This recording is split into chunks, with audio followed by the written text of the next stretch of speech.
Rate దగ్గర కొనాలో నేను చెప్తూ ఉన్నా. అదేవిధంగా వెండిని ఏ రూపంలో, ఏ సమయంలో, ఏ రేటు దగ్గర కొనాలనేది కూడా చాలా జాగ్రత్తగా చూడాలి. ఇప్పుడు రేటు 4 లక్షలకి వెళ్ళిపోయి మళ్ళీ 2,60,000 తగ్గిపోయి ఇప్పుడు అక్కడక్కడ ఊగిసలాడుతుంది. సుమారు 2,60,000, 2,80,000 మధ్యలో ఉంది.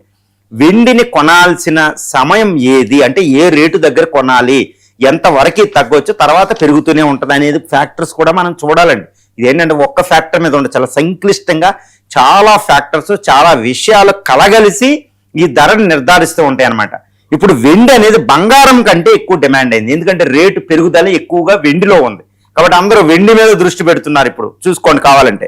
ఇప్పుడు బంగారం లాగా సిల్వర్ కూడా, అంటే వెండిని 2,50,000 నుంచి 2,70,000 మధ్యలో, అంటే 2,50,000 నుండి 2,70,000 మధ్యలో ఉన్నప్పుడు కొనడం ఉత్తమమైన సమయం.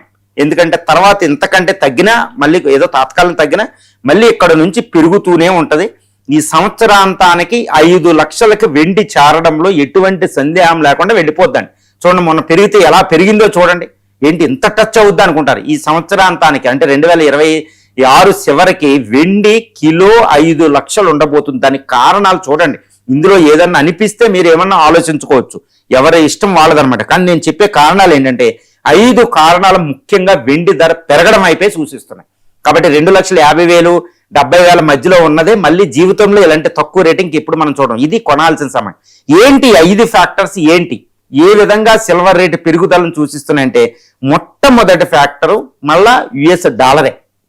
యుఎస్ డాలర్ ఇప్పుడు రిజర్వ్